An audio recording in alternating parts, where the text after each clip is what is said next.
All right, now I was lost in the sauce, but now I'm found. What's good, everybody? It's the Sauce Guy here, bringing you guys the Dragon Ball Super Episode 102 review, discussion, or whatever. Well, it would be if my regulars was on. I don't know where they've been for the last couple weeks. I know last week I fucking overslept, and that's why I missed everybody on their time. But I don't know what happened this week. I'm on time where I usually do, but it is what it is. I'm in this bitch by myself. That's fine. But anyway, Dragon Ball Super Episode 102. I'm going to go ahead and let you know. Like, I've been looking at other people's reviews, like Geekdom 101, Detective Q, Quaman, if you call them whatever that, and like other people, and they already said off rip. They said this is going to be a very polarizing episode. There are some people who liked it and some people who didn't like it. Me, myself, I'm in the didn't like it category cause. First of all, I don't like cute shit. Like that fucking episode with all the magic girls and all that shit, that shit made my balls itch. And I feel like it wasn't needed. Like, I understand what they was doing with it, trying to make satire of the fact, trying to satire the entire genre of magical girls and all that shit, and trying to poke fun at it, becoming self-aware of the trope, but they didn't have to waste that much time on it. Straight up. Oh, I got a message. But anyway, they didn't have to waste that much time on it. Like, they could have did the whole entire little joke like early on without having the little bits of dialect in between to fucking pull off the joke. But they decided to do it anyway. So it's like the first entire fucking 10 minutes are of Brienne and her two subordinates fucking trying to do that Sailor Moon transformation. And then we got, I ain't gonna lie though, I do like the fact that 17 was like, nigga, they open. Bow, like shoot their ass. They open. Like at first I thought it was Frieza. Straight up. I thought they were straight Frieza, but I guess it was 17 the entire time. Anyway, then like it kind of threw me off because Topo, he ran all the way over there with Goku in 17 and was like, you gotta respect the transformation, like you gotta let them transform, blah blah blah blah. But I'm thinking in my head, like, this is the battle for the universe's fate.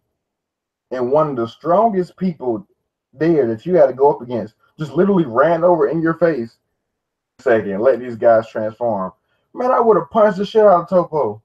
Straight up, we've been fighting off rip. Like, but anyway, we move on. We see the magical girls do their transformation and they start to fight. Ribrianne, that's Chateau, whatever the fuck her name is. She's fighting Vegeta and Super Saiyan, and Vegeta's handling that. It's not even like difficult for him. Him and Goku had just been cruising this entire time. They haven't had a difficult time yet, honestly. Besides that little skirmish with Kale, but we see Goku took 0 damage from that shit. Like, he's good, clean. Goddamn shirt and pants ain't even ripped. Like, straight up. And it was a funny part when Vegeta was fighting Ribrianne, and he ain't want to punch her because of her face. Who the fuck? Hold up. Somebody's in my house. In my house. Give me 1 second. Somebody's in my house.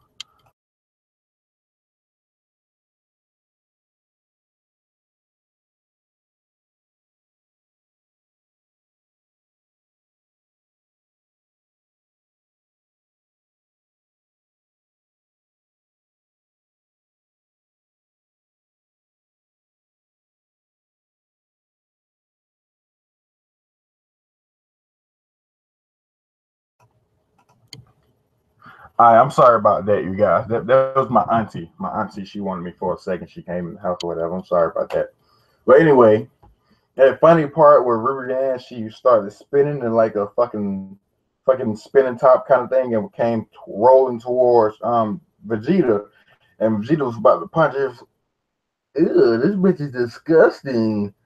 Ew. And he just flies off like, fuck that shit. And then I think she actually rolls and eliminates somebody. you gotta be fodder as fuck if you got eliminated like just by collateral damage. That's what the God of Destruction said when he got eliminated. So that what's that? It's only one more person left from Universe 9, I think. He's mostly fodder, and I'm pretty sure he's fodder. So anyway, we get to 17, and whatever the fuck her name is, the cat-like girl. She reminds me of if you ever played Ninja Storm and you played with the I think it's the Three Tails Jinchuriki. She's like a cat lady, and like the way she fights, it reminded me of that, the way she was fighting 17. And I'm looking at it, and 17 is just swift with like, ooh, ooh, get up off me, get up off me, weave, weave. Oh, you cut my clothes, that's fine, cool, cool. And the God of Destruction of Universe 2, she's like basically narrating or like explaining her fighter's powers. And she said something to like where I knew that the girl was about to get fucked up by 17. The God of Destruction said she has almost limitless stamina, blah blah blah blah blah. I'm like, nigga, no. See, you said she has almost limited stamina. 17, limitless stamina. Like, you know what I'm saying? That is part of his character. Like, that is in his job description, nigga. Limitless stamina. So I already knew he was gonna fuck her ass up.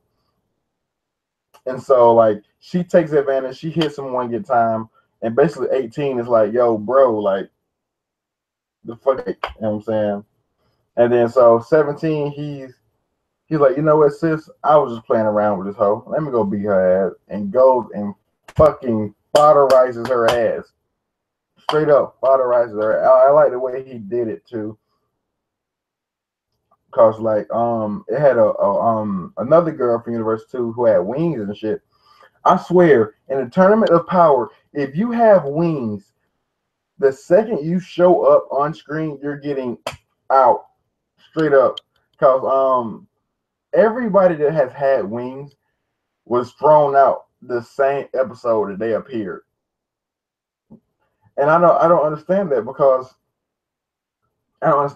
they made such a big deal out of during the tournament that people weren't gonna be able to fly unless you had wings naturally. But everybody that has wings been getting shit on.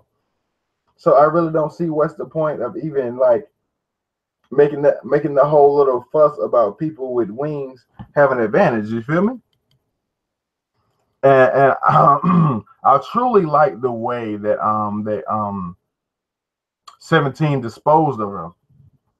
Oh, she flew over there. He knocked the bitch out with wings first. It's like it ain't no more of that saving you and bring you back on stage. Nah, he knocked that bitch out first, and then hit the other girl. And I like the fact that Android 17 has variations of his barriers. Like you see his regular barrier, the bitch came and she actually got stuck in it.